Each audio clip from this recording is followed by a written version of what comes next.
Baik, Assalamualaikum warahmatullahi wabarakatuh. Kembali lagi dengan saya, Mursidil Hakiki. Kali ini saya akan menjelaskan mengenai pemrograman web. Dengan lebih spesifik yaitu bagaimana cara menginputkan data dari browser ke dalam database MySQL. Kita langsung saja ke kode pemrograman kita. Tapi sebelum itu, yang pertama yang harus dilakukan adalah kita harus mengaktifkan dulu pada bagian control panel. Dan kita harus aktifkan yang dua ini, Apache dan MySQL sampai dia bertuliskan stop. Setelah itu baru kita buka bagian browser. Yang akan kita buat pada bagian browser ini adalah kita akan membuka yang namanya phpMyAdmin. Localhost phpMyAdmin. Localhost phpMyAdmin.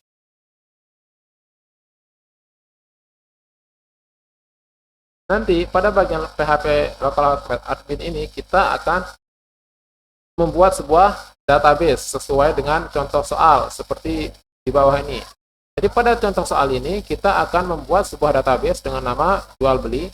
Kemudian di dalam jual beli ini kita akan membuat sebuah tabel dengan nama produk dengan spesifikasi fields-nya itu sebagai berikut yang ada di dalam tabel ini, di mana nanti ada field-nya namanya ID, tipe datanya integer, kemudian ditambahkan primary key dan auto increment. Baik, mari kita kembali lagi ke browser kita. Nah, di sini dia tampilan dari MySQL kita. Seperti yang saya katakan tadi, pada bagian sini kita akan membuat sebuah database dengan nama jual beli. Nah, caranya adalah sangat sederhana, tinggal kita klik pada bagian baru pada bagian sini. Kemudian setelah itu kita tulis nama database-nya. Nah, nama database-nya di sini adalah jual beli. Setelah itu kita klik pada bagian tombol buat. Sebentar. Oke, nah di sini kita diminta untuk membuat sebuah tabel. Nah, tabelnya di sini kita bisa lihat ada 4 tabel, 1, 2, 3, 4 dengan nama produk. Maka pada bagian sini kita buat tabelnya dengan nama produk, kemudian jumlah filenya itu kita 4. 4 ini dapat dari mana? Kita dapat dari sini jumlahnya 1, 2, 3, 4. Maka di sini kita kasih dia 4. Kemudian setelah itu baru kita tekan tombol buat. Maka sistem akan membuatkan kita berapa filenya. Nah, pada bagian nama di sini kita akan tambahkan dia sesuai dengan yang ada di tabel. Nah, di sini ada ID, kemudian tipe datanya itu integer, kemudian nilainya kita kosongkan. Maka kita kembali lagi di sini, kita tulis di sini ID, kemudian tipenya adalah jenisnya itu adalah integer, kemudian panjangnya kita kosongkan, kemudian pada bagian index kita tambahkan primary key. Oke, kita klik, kemudian kita harus centang auto increment-nya. Kita centang di sini. Oke, selanjutnya kita akan membuat apa lagi? Filenya yang itu nama, kemudian tipe datanya varchar, kemudian value-nya adalah 100. Maka di sini kita buat namanya filenya nama.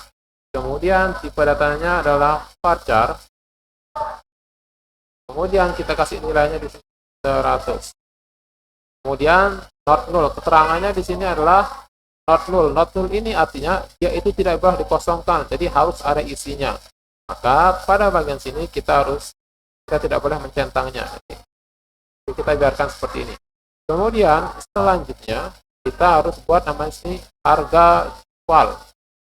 Ya, maka kita tambahkan di sini harga jual, harga jual. Kemudian tipe datanya integer, kita kasih dia panjangnya 100 sesuai dengan yang ada di tabel.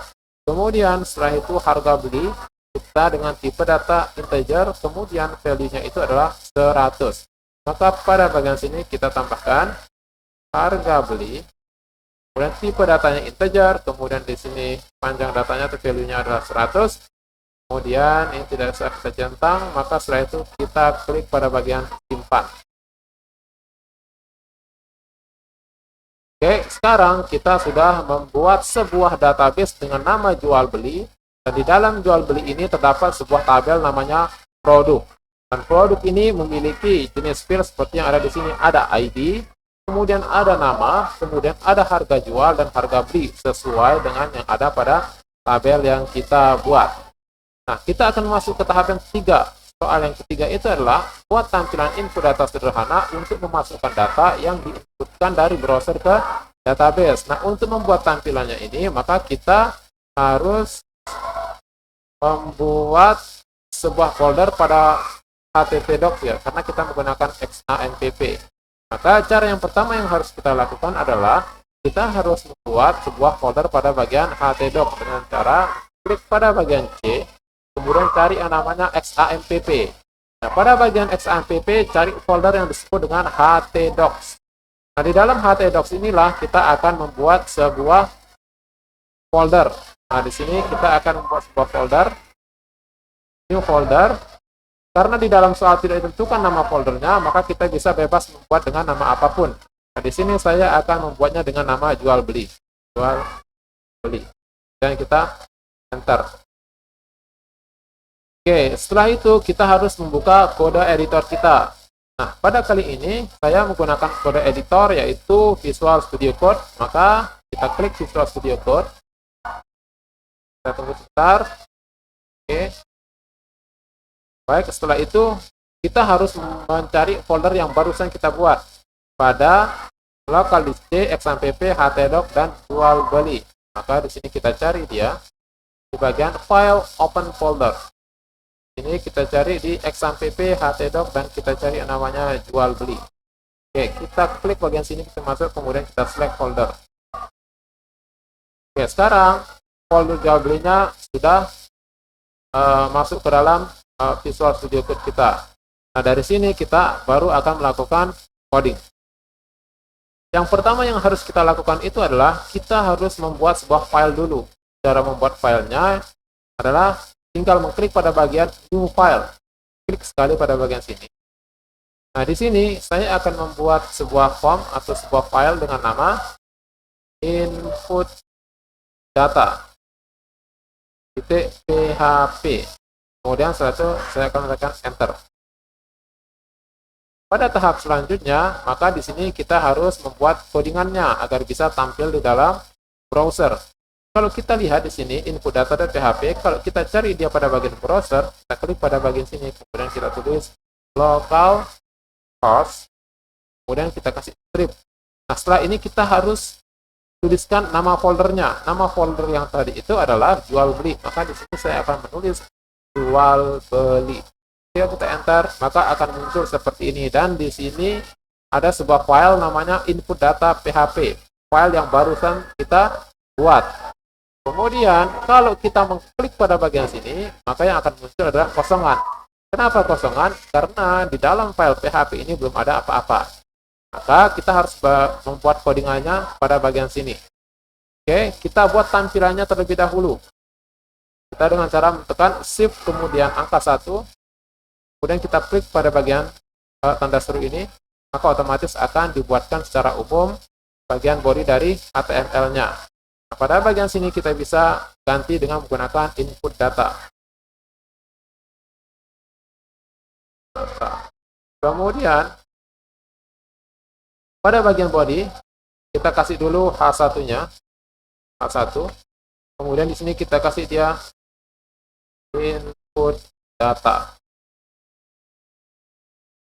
Nah, sekarang di dalam file input data.php kita sudah memiliki codingannya. Sekarang kita kembali lagi ke browser kita, apakah dia bisa muncul atau tidak. Kita kembali ke browser dan kita melakukan refresh. Nah, sekarang input datanya sudah tampil. Oke, kita akan masuk ke step selanjutnya, yaitu membuat form input datanya. Kalau kita lihat pada bagian sini, itu ada beberapa field. Yang pertama ID, nama, harga jual, dan beli. Maka di sini kita akan membuat kira-kira sekitar 3 inputan bertipe teks dan number ya. Kalau ID itu kita tidak akan membuat fieldnya karena dia itu adalah primary key dan auto increment. Jadi tanpa kita isikan nilai datanya, dia akan otomatis diisi oleh sistem. Maka di sini kita hanya butuh untuk membuat fieldnya itu ada 3.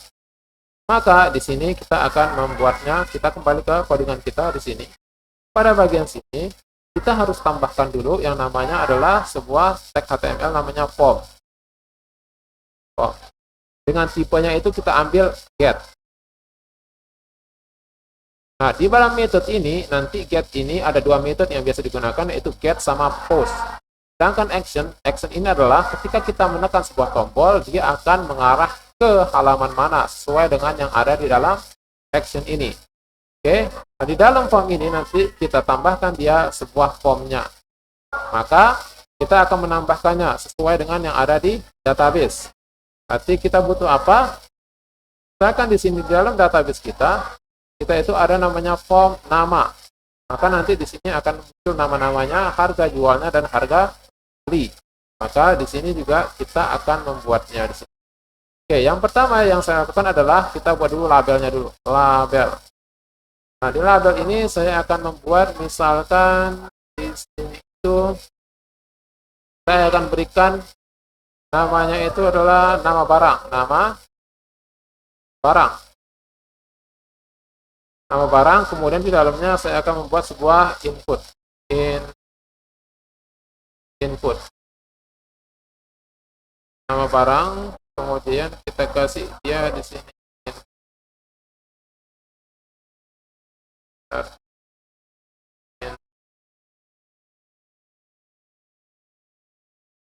Kita punya di bawah sini aja. Saya kasih di sini namanya input. Nah, inputnya kita kasih dengan tipenya itu adalah tipe teks. Input titik 2 teks. Oke, di sini kita akan berikan dia name-nya. Name-nya itu adalah kita kasih nama barang. Kita kasih F, nama barang. Usahakan penulisannya itu adalah tidak boleh menggunakan spasi. Jadi, usahakan dia cuma seperti ini. Oke, kemudian selanjutnya mengenai ID, nanti saja belakangan kalau kita ingin menggunakan CSS-nya ya. Kalau kita lihat hasilnya, kemudian kita simpan, maka seharusnya akan terbentuk sebuah form inputan dengan tipe teks. Kalau kita kembali ke sini dan kita refresh, nah ini dia. Nama barang, kemudian di sini ada sebuah form di mana kita bisa menginputkan nama barangnya di sini. Bebas. Kemudian setelah itu kita juga akan membuat sebuah inputan untuk memasukkan harga jual. Maka di sini kita bisa menggunakan tampilan seperti ini, kita buat lagi. Atau kita bisa copy paste saja yang ini. Biar cepat, kita Ctrl C. Kemudian di sini kita tambahkan paste. Nah, di sini saya akan ganti nama barangnya dengan menggunakan harga barang. Ini harga barang. Kemudian saya juga harus mengganti name-nya dengan menggunakan harga barang, disesuaikan. F harga barang dengan tipe teks atau number juga bisa. Number bisa, teks juga bisa. Kemudian setelah itu kalau kita simpan, maka lihat hasilnya, dia akan muncul seperti ini. Nah, dia muncul seperti ini. Nah, bagaimana caranya agar membawanya ke bawah? Kita bisa menggunakan tag P atau kita juga bisa menggunakan tag BR. Kita bisa menggunakan tag BR di sini atau menggunakan tag P. Misalkan kita menggunakan tag BR di sini. BR sebagai breaknya, kalau kita simpan, maka hasilnya akan seperti ini. Nah, kemudian selanjutnya di sini harga barangnya sudah. Yang terakhir mungkin di sini harga beli. Maka kita harus membuatkan inputannya lagi dari harga beli ini. Maka kita kembali pada bagian ini, codingan kita buat harga beli. Pada bagian sini kita kasih PR, biar dia ke bawah. Kemudian di sini kita bisa paste dia tadi. Kemudian kita lihat harga barang. Harga barangnya kita ganti dengan harga jual. Kemudian di sini harga beli. Maka di sini juga kita tambahkan saja namanya biar gampang untuk dimengerti. Harga beli. Ini harga jual. Ini kita bisa ganti dengan menggunakan number atau menggunakan teks juga bisa. Kemudian setelah itu kalau kita simpan, maka kira-kira hasilnya seperti ini. Nah, sekarang hasilnya sudah bisa kelihatan seperti ini. Apa yang kita butuhkan sekarang? Yang kita butuhkan sekarang itu adalah sebuah button atau tombol. Jadi ketika kita masukkan datanya ke sini, kemudian kita masukkan harga jual harga belinya berapa, kemudian kita masukkan lagi di sini, kemudian kita membutuhkan sebuah button. Jadi kita klik pada bagian button itu, maka semua data ini akan masuk ke dalam database kita yang ada di sini. Nah, itulah yang akan kita lakukan. Bagaimana caranya? Kita kembali lagi ke kode editor kita. Maka untuk button saya akan menggunakan button. Nah, button di sini saya akan menggunakan yang tipenya submit. Dan jangan lupa pada bagian sini kita kasih dia namanya apa. Misalkan kalau kita kasih namanya simpan, dan nanti tombolnya akan berisi tulisan simpan. Kemudian jangan lupa pula kita kasih dia name-nya. Ingat name, nama. Name. Kemudian kita kasih dia namanya di sini simpan. Oke, kalau kita simpan dia, setelah itu kita balik ke browser kita, maka akan muncul sebuah button simpan. Nah, button simpan ini. Kemudian kita pengen membuatnya ke bawah, maka kita tambahkan tag yang namanya br. Setelah itu kita simpan dan lihat hasilnya. Oke, sekarang kita sudah membuat tampilan dari form inputannya. Sekarang kita akan mempelajari bagaimana caranya untuk menyimpan datanya ke dalam database. Baik, yang pertama kita harus lakukan itu adalah kita harus membuat yang namanya koneksi terlebih dahulu ke dalam database kita. Pertama, maka pada bagian sini saya akan membuat sebuah tag namanya PHP.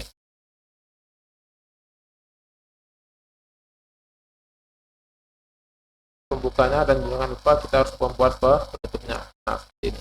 Maka disinilah kode PHP-nya kita akan buat. Yang pertama yang harus kita lakukan itu adalah kita harus membuat sebuah variabel untuk melakukan koneksi ke dalam database kita. Nah, di sini saya akan membuat sebuah variabel dengan nama koneksi.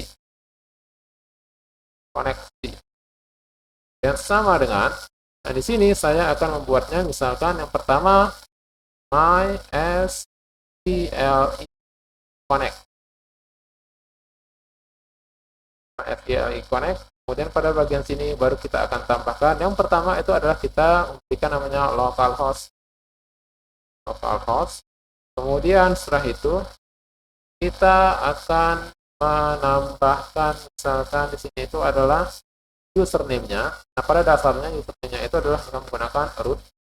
Kemudian setelah itu kita tambahkan lagi di sini password, karena di sini tidak menggunakan password maka kita kasih ini aja kosongan. Ini bisa kita gunakan ini ya. Kita juga bisa menggunakan yang ini, bisa kita ganti aja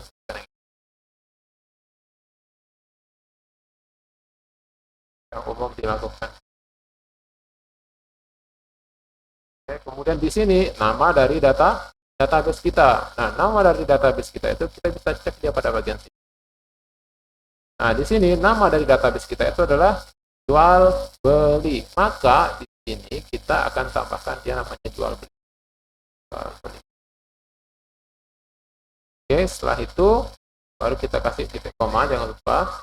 Kemudian kalau kita sudah berhasil, maka ini kita akan membuat sebuah variabel, beberapa variabel untuk menyimpan semua datanya. Nah, yang pertama, ketika kita sudah membuatnya seperti ini, maka kita buat dulu ada yang namanya set. Set ini untuk digunakan mengecek apakah datanya ini pernah digunakan atau tidak. Jika dia pernah digunakan, maka nanti semua yang ada di dalam set itu akan dijalankan. Nah, sebelumnya di bagian action kita akan mengarahkannya langsung ke bagian input data. .php. Oke, kemudian setelah itu kita simpan. Artinya apa? Artinya adalah ketika kita menekan tombol pada bagian submit ini, maka dia akan menjalankan ulang pada bagian input data .php-nya. Jadi nanti ini itu akan dijalankan ulang. Nah, ketika dijalankan ulang, maka dia akan melakukan koneksi seperti ini.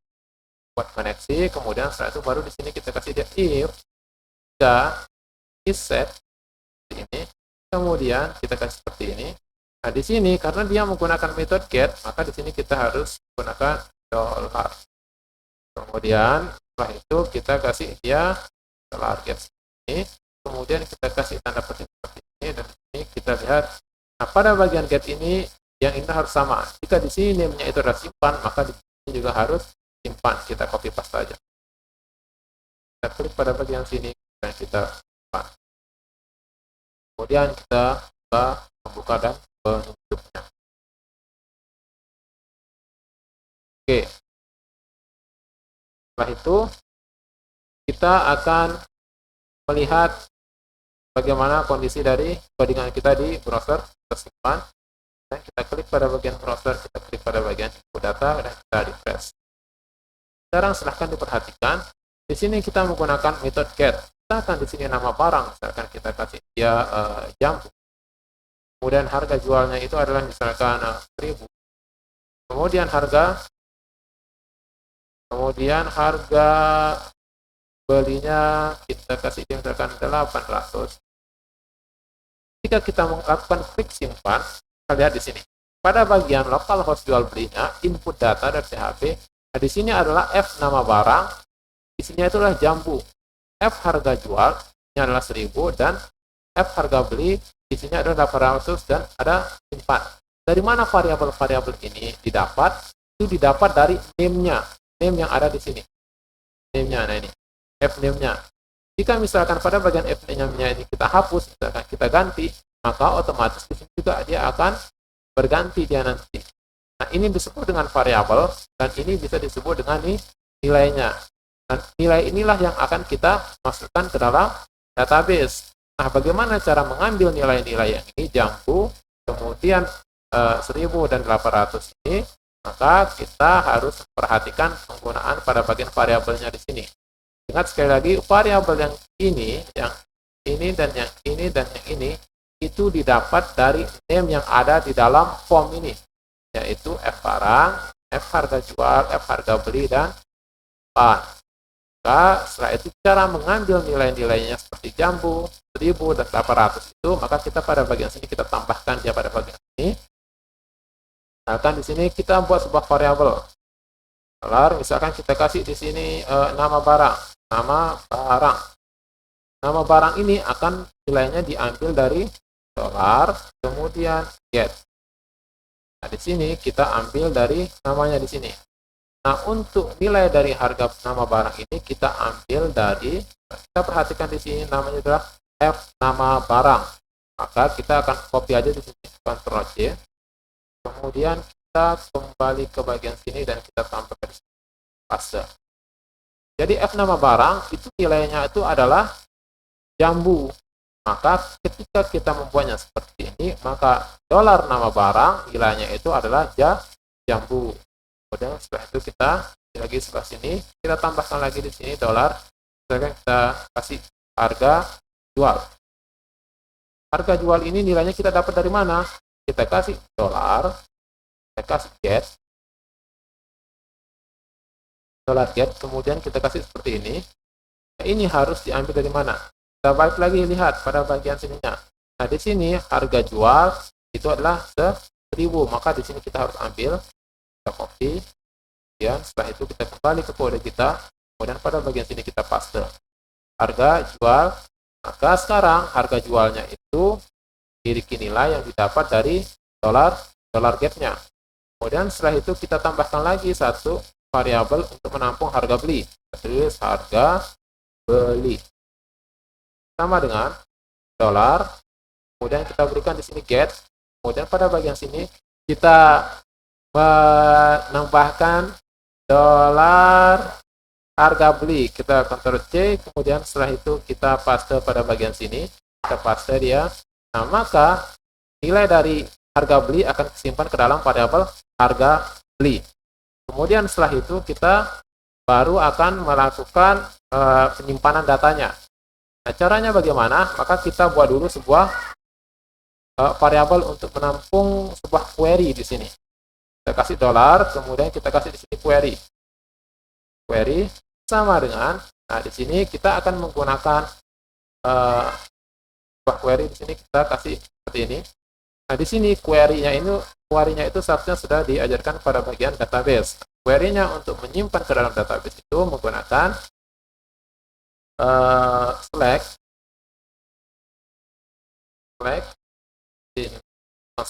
insert seharusnya, insert, kemudian into. Nah di sini nama tabelnya, kalau kita lihat pada bagian sini, nama tabel kita itu adalah, nama tabelnya adalah produk. Maka karena di sini nama tabelnya produk, maka di sini pun harus kita tambahkan produk. Setelah itu baru di sini di dalamnya itu kita buat seperti ini, buka kurung tutup kurung. Nah di sini itu adalah nama dari tabel-tabelnya. Bahkan kalau di dalam database kita, nama tabelnya itu adalah apa? ID, nama, harga jual, sama harga beli.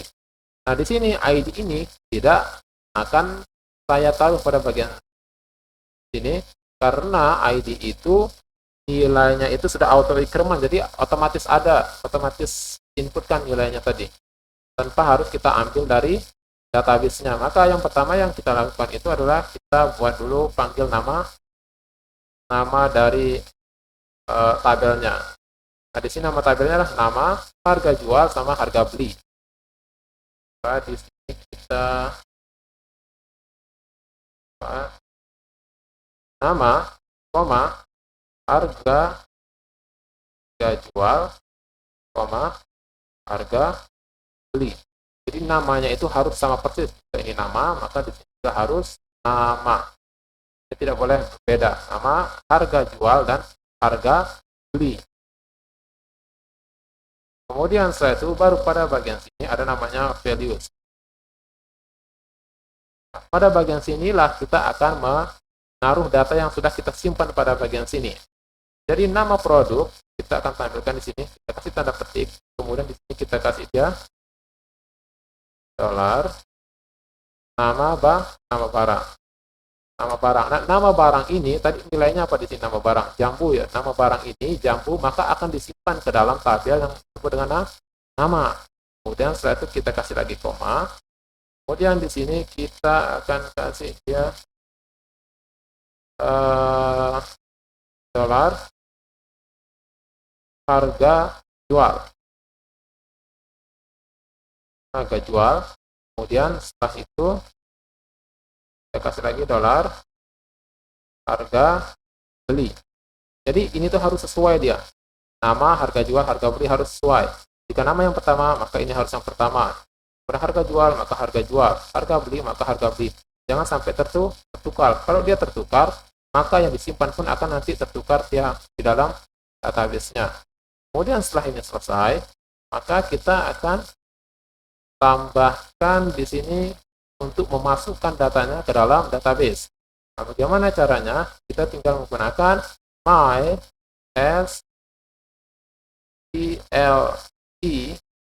kemudian kita tidak menggunakan connect, tapi menggunakan MySQL query. Nah, pada bagian sini kita buka, dan di sini kita panggil koneksinya, $koneksi, kita kasih koma, kemudian di sini kita kasih $, kemudian di sini kita kasih dia nama query-nya apa. Query. Oke, seperti ini, dan jangan lupa kita kasih koma. Oke, seperti ini. Sekarang kita coba apakah sudah berhasil atau tidak data kita masuk ke dalam database atau tidak. Kita simpan, dan kita cek ke dalam browser kita. Kita klik pada bagian sini, kita klik pada bagian info data, dan jangan lupa kita harus melakukan refresh. Oke, kita ulang dari awal, dulu yang ini, kita enter. Nah, ini kemudian kita coba masukkan datanya. Sekarang kita tidak menggunakan jambu ya, kita coba menggunakan salak misalkan. Harga jualnya misalkan kita jual berapa? 2.000. Kemudian kita belinya itu harganya misalkan 15.000. Nah, di sini kita coba, kita klik pada bagian simpan. Oke, sekarang kita sudah mengkliknya pada bagian simpan. Dan kita lihat apakah data yang kita masukkan tadi itu berhasil atau tidak. Apakah salak kemudian harganya 2.000 dan harganya 15.000 itu sudah tersimpan ke dalam database-nya. Maka kita klik pada bagian database, kemudian di sini kita bisa refresh atau jelajahi. Nah, di sini ternyata jambu juga sudah masuk tadi, kemudian harganya juga 800, 8.000, kemudian salak juga sama, ini harga jualnya 2.000, juga 15.000. Oke, sekarang kita coba lagi, misalkan 3, kita coba. Datanya kita hilangkan dulu yang ini, delete, kemudian setelah itu kita kembali lagi. Nah, di sini misalkan kita tambahkan misalkan apa? Manggis misalkan, manggis. Harga belinya misalkan 3.000. Kemudian kita belinya itu misalkan harganya itu 25.000. Kemudian kita tekan simpan, maka datanya sudah masuk ke dalam database kita. Kita lihat pada bagian ini dan kita refresh, lihat hasilnya. Nah, hasilnya sudah masuk manggis, sudah 3.000 dan 1.500, sedangkan ID-nya dia akan otomatis dibuat. Baik, penjelasan yang terakhir adalah tadi kita itu menggunakan pada bagian metodenya itu menggunakan get. Nah, apa perbedaan antara penggunaan get sama penggunaan yang namanya post? Sekarang kita coba mengubahnya menggunakan post. Sebelumnya kita cek dulu ya. Kalau menggunakan get, kalau kita perhatikan di sini, kita tambahkan lagi misalkan mangga, kemudian harga jualnya kita kasih misalkan 7.000. Kemudian kita belinya itu misalkan harganya 8.000. Kemudian kita simpan. Di sini ya. Nah, di sini akan muncul dia nama variabelnya, kemudian nilainya, nama variabel muncul nih nilainya. Akan tetapi kalau kita menggunakan post, maka semuanya ini akan disembunyikan dia. Mari kita ubah kode program kita. Kemudian kita ubah misalkan metodenya ini menggunakan post. Maka kalau kita mengubahnya menggunakan post, maka ini juga harus kita ubah. Jadi get ini kita harus ubah menjadi post. Kemudian get ini juga kita ubah menjadi post.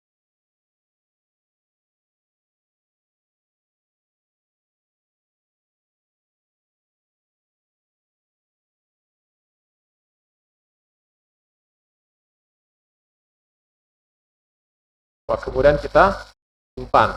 Dan kita lihat hasilnya. Tadi kalau kita menggunakan get, maka dia akan muncul nama variabel dan nilai-nilai yang sudah kita inputkan pada bagian sini. Akan tetapi kalau kita menggunakan post, kita ulang, ini kita hapus. Ya. Maka di sini misalkan kita tambahkan dia. Misalkan rambutan, misalkan. Kita jual dengan harga 5.000, kita beli dengan harga 3.000. Nah, di sini kalau kita simpan, perhatikan pada bagian linknya, maka itu tidak akan muncul.